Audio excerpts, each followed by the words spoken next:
va parler maintenant malheureusement d'une histoire plus sérieuse qui concerne le festival d'Édimbourg. Ce sont nos confrères de l'Opinion qui ont repéré cette actualité. Pourquoi ? Parce que c'est un festival qui s'appelle le Fringe. C'est la manifestation culturelle la plus réputée d'Europe et elle a été ternie parce qu'on a demandé à 2 comédiens juifs qui étaient prévus à l'affiche, qui devaient jouer leur spectacle, de ne pas le jouer. Évidemment, le prétexte, ce sont les questions de sécurité. Mais je voudrais qu'on écoute Claude Moniquet, notre spécialiste terrorisme et renseignements à ce sujet. Ils ont été effectivement décommandés, alors officiellement pour des raisons de sécurité. On leur a expliqué que le personnel du bar ne se sentait pas tout à fait à l'aise et craignait des représailles. En fait, c'est quand même un peu plus compliqué parce que quand on fouille un peu, on va voir par exemple sur TripAdvisor, on voit qu'il y a déjà eu d'autres incidents qui touchent non pas des artistes, mais des spectateurs juifs qui ont été refusés aux Whistleblowers pour des raisons qui n'ont jamais été élucidées. Donc on est clairement en face de quelque chose qui, beaucoup plus qu'une mesure de sécurité, est clairement un acte dirigé contre des artistes juifs. Le problème, Julien Drey, on le voit là en Écosse, on l'a vu aussi en France, on l'a vu en Suisse, on l'a vu en Belgique.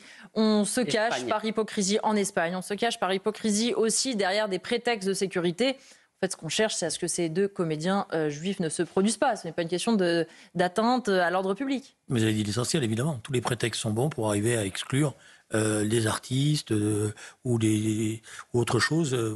Parce qu'ils sont juifs, ils sont forcément des assassins, etc.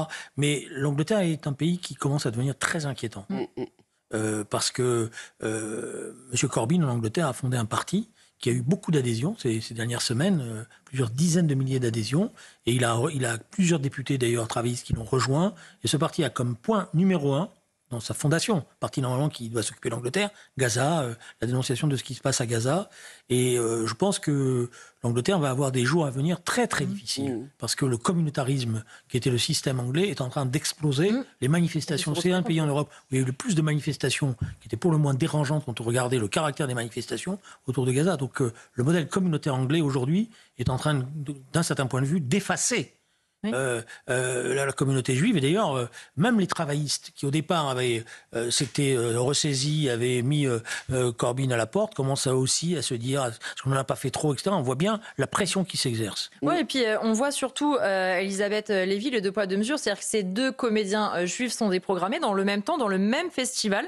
Il y a eu 4 jours autour de l'art palestinien qui a été mis en avant. Pourquoi pas ? On peut choisir d'exposer les 2. En revanche, là, on voit clairement qu'il y a un choix qui a été fait par ce festival. La haine des Juifs fait désormais partie, alors la haine des Juifs enrobée dans tout ce que vous voulez, de la panoplie progressiste, puisque les Juifs sont à la fois les représentants du grand capital, qu'ils s'en prennent aux enfants palestiniens, etc., etc., et qu'en plus ils dominent les médias, comme dirait notre cher Dominique de Villepin.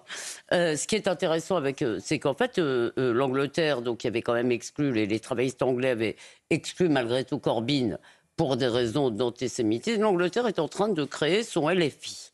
Et alors, il y a déjà eu en Irlande, il y a depuis très longtemps, une connivence entre l'IRA, si vous voulez, et le mouvement national palestinien, y compris dans ses phases terroristes. L'Écosse, ça ne m'étonne pas tellement. Là où Julien a raison de dire l'Angleterre est très inquiétante, c'est qu'en Angleterre, il y a 2 choses qui se rejoignent. Il y a aussi un antisémitisme des élites. Et vous savez, c'est une vieille affaire. Le gouvernement britannique de Palestine qui devait préparer le foyer national juif promis en 1917 par Lord Balfour était en fait complètement truffé d'antisémites. Il était toujours du côté de la partie palestinienne. Et je vous rappelle pour finir qu'en 1939, un gouvernement britannique, au moment où des Juifs essayent d'échapper, si vous voulez, à Hitler, essayent de fuir l'Allemagne, que fait le gouvernement britannique ? Eh bien, il promulgue le livre blanc, c'est-à-dire l'interdiction absolue de l'immigration juive en Palestine, avec des tragédies qui se succèdent, des bateaux entiers, un bateau qui se fait sauter dans le port de Haïfa parce qu'on ne le laisse pas passer.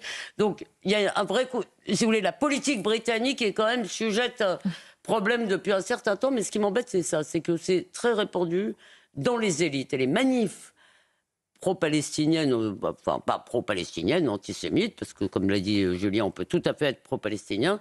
Les manifs de Londres ont été parmi les plus effrayantes et les plus massives, je crois. Hein. Oui, et justement, vous parliez de la politique. Le Premier ministre écossais lui-même, il s'appelle John Sweeney, il a soutenu publiquement le pub qui a déprogrammé ces artistes afin, je le cite, de protéger le personnel de potentielles violences. Là aussi, on va écouter l'avis de Claude Moniquet, notre spécialiste terrorisme et renseignement sur cette question.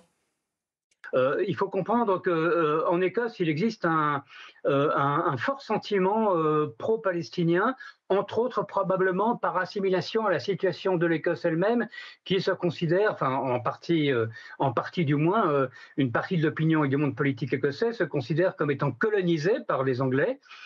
Et donc, il y a une espèce de sympathie naturelle pour la cause palestinienne. Mais de nouveau, ça n'a rien à voir. Les spectacles en question ne portaient absolument pas sur ce qui se passe aujourd'hui à Gaza, ne portaient pas sur Israël, ne portaient pas sur les rapports entre Israéliens et Palestiniens. C'était simplement des spectacles d'humour juif, comme il en existe depuis des siècles, et qui existaient bien avant l'État d'Israël, et qui n'a rien à voir avec la problématique politique actuelle. Elliot Maman, le problème, c'est vraiment cette hypocrisie. C'est-à-dire que, comme on le disait avec Julien Drey au début de ce débat, personne ne croit une seule seconde que ce soit une question de sécurité. Mais aujourd'hui, on va se cacher derrière cette excuse de sécurité en disant « du coup, ça passe mieux » et on n'a pas à assumer le vrai problème.